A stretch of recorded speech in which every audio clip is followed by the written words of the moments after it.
Hi everybody, it's great to be back here again. Eat Smart is Friday. We are starting our new book of the Torah, Parashat Shemot, which is this book of redemption, of course going through our exile and being redeemed. The Bahag, one of the great scholars of the Gaonic period, calls it the second book. It's sort of a continuation of the book of Bereshit. We're all excited again with the birth of Moshe Rabbeinu, the greatest prophet of all time. And of course, the stories of what bondage is all about, suffering and then getting out of the suffering. It reminds us of many dark periods in our history as the people of Israel. Right? They even came out a movie now called The Exodus. Whatever it is, there's so much to discuss and talk about in this week's portion. I just want to give a quick message and understanding a little bit about the book of Shemot. Shemot is a book where it means literally in Hebrew names. So you expect to find names in the portion. It opens up right away. These are the names of the Jewish people that came out of Egypt, whatever, etc. Right? The prophet, the tribes. But it's very interesting. When Moshe Rabbeinu in chapter 2, when we discuss the birth of Moshe Rabbeinu, we see, it says, "Vayelech ish beit Levi." A man comes from the house of Levite. He's a Levite, and he takes a woman, a daughter, Bat Levi, a daughter of the Levites. And they have this child, and they see the child is good, but there's no names. It doesn't say who this guy is, who his wife is, and who the son is. We all, of course, know who they are. Amram, Yocheved, Moshe Rabbeinu, but no name is mentioned. Not only that, it says, and she was able to hide them only for 3 months, and then she had to put him in the reeds.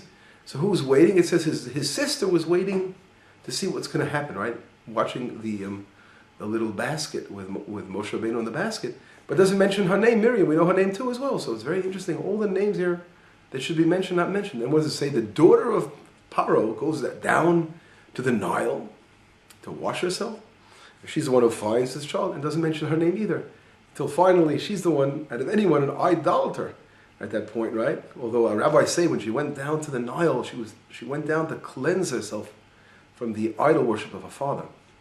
Very interesting. Whatever it is, she ends up giving the name of Moshe Rabbeinu, which is the name of the greatest prophet of all time. The question is, why isn't any names mentioned until that point?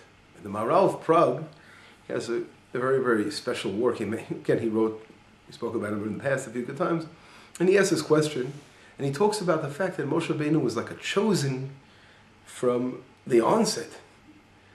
As it says in the Talmud that where Moshe Rabbeinu from the Torah, where do we find Moshe Rabbeinu in the Torah itself? In the beginning of creation, it says, "B'shagam hu basar." Talks about man living 120 years. It says, "B'shagam hu basar." And "B'shagam hu basar" means his flesh, right? He's only a flesh.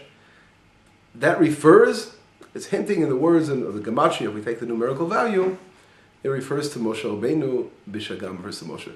Shagam. Shin Mem and Bih is, again, the added together comes out to the actual numerical value of Moshe Rabbeinu. Well, I'm not going to go into the numbers now, but whatever it is, we see that Moshe Rabbeinu was already hinted within the Torah in the beginning of time for this great prophet to come to existence.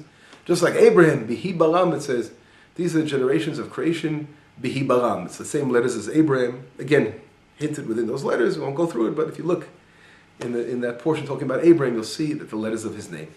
So the question is, we see in one way that here, these great souls, these great individuals that have to come down to this world to do great things, sometimes God plants these great righteous people within the world. These righteous people planted like trees coming up to sprout up, because we see how way in the beginning of creation, Moshe Rabbeinu is hinted there, Abraham is hinted there. Whatever it is, it's very interesting is that the Rambam, Maimonides, he talks about it in his famous work, Mishneh Torah, called Hilchot Yisodei Torah, and the laws of the fundamentals of Torah. He talks about prophecy, and talks about how in order for someone to reach prophecy, he must work very hard. He must be a wise person who captures his, as we say, Yetzer, his evil urge, and is able to constantly overcome his temptations in this world and focus on spirituality. And it's a lot of tremendous work for a person to reach prophecy. He goes on to say in his famous book, The Guide to the Perplexed, how only when a person has done this tremendous work, completely perfecting himself, and then he can reach prophecy. It's a lot of work, a lot of preparation. So the question is, if that's the case, how does this deal with what we're saying? It seems that God came and chose Moshe Rabbeinu from the onset, just like he chose Abraham. And here we see, on the other hand, that according to Rama, a prophet requires a tremendous amount of work to reach it. So it wasn't, if we go in the line of the Maimonides, it would be that Moshe Rabbeinu was chosen because he did the work, not because the opposite, because God chose him. But first he did the work, using his human capacities, and then God said, okay, you're deserving, you'll be the one. How does that sort of fit in, understanding the Rambam, Maimonides' approach? And the answer really is a combination. We have to realize that obviously God plants great righteous individuals in this world from the onset, but obviously a person which means he has the potential, but he has to meet that potential. And I think that's very clear, because we see three major events take place that lead up to Moshe Rabbeinu's first prophecy. And what are they? Number one, he goes out and he sees his brothers suffering. And he can't bear the terrible suffering of his brothers, and he fights back against those Egyptians. Number two, we see him going out and he sees two Jews fighting with one another. He can't bear to see people fighting. And again, he's out there to prevent that from happening. And three, we see how he goes over to when he runs away after again being afraid they're going to kill him. And he goes to Midian and he sees these poor girls by the well, and these shepherds coming over to try to throw them away, and he comes and intervenes on their behalf and helps them. So we see his whole being is pure goodness. And that's exactly what it says when he's born. And Vatera Kitov, when they saw that he was good. It's the first words mentioning with Moshe Rabbeinu are good. And we see that in creation. When God says he saw that it was good. Moshe Rabbeinu sort of brings us back to creation. But that goodness has to come to fruition in order to reach prophecy. And that we see is within his being, in his innate nature, which comes out, which is absolutely amazing. It didn't happen right away, because Moshe Rabbeinu, sometimes people think things happen overnight. He wasn't a child anymore. When he stood before Paro, he was 80 years old. It took time before Moshe Rabbeinu was able to reach such a high level. But then again, there was no one who ever reached the level of a prophecy of Moshe Rabbeinu. His prophecy was on such a high level that he was able to stand up and receive that prophecy. On the other hand, a regular prophet had to have a dream form, or he'd fall down and sort of fainting before he'd be able to attain prophecy. So we see again that what the Maimonides is saying, of course, is true, that a person must work for it. But on the other hand, it goes together with the fact that these preparations, these souls already exist, that Hashem planted in the world, these great righteous people that are planted here. We see people have a natural tendency for something in this world. It's like a natural gift. And these souls are naturally planted by God in order to push forward, again, the world, to make this world very special and to grow and to reach a tremendous elevation of reaching redemption, which is this book is all about. Just yesterday, or 2 days ago, a terrible tragedy we heard about in France. Animals going in and shooting at random, murdering.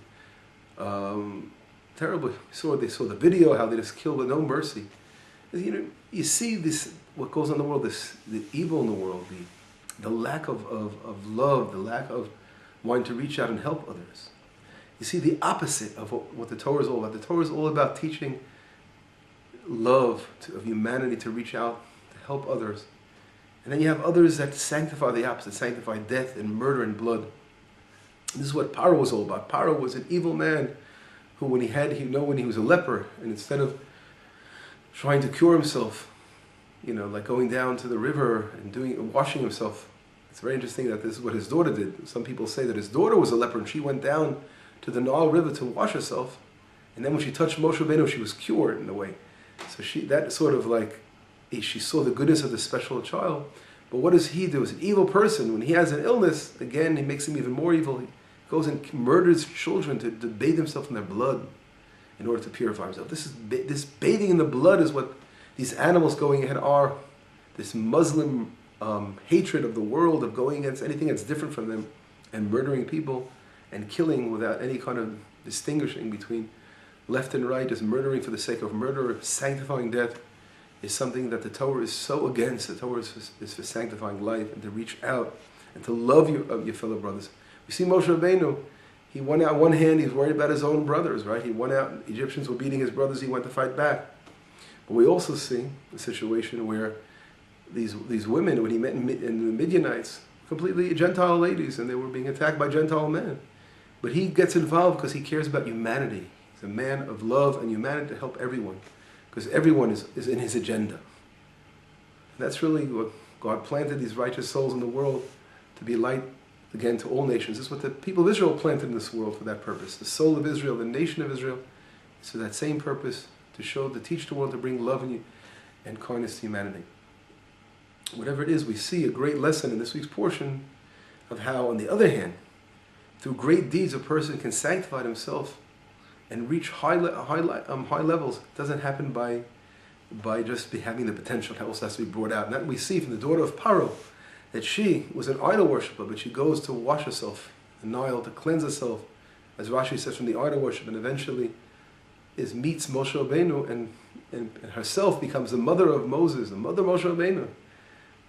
Again, a foreign Gentile, that he grew up in that house of an evil man, and again ended up being the redeemer of the Jewish people, and the greatest prophet of all time. Anyway, have a wonderful Shabbat. Let these messages reach deep in our hearts. Shabbat Shalom. B'sa'ot Tov.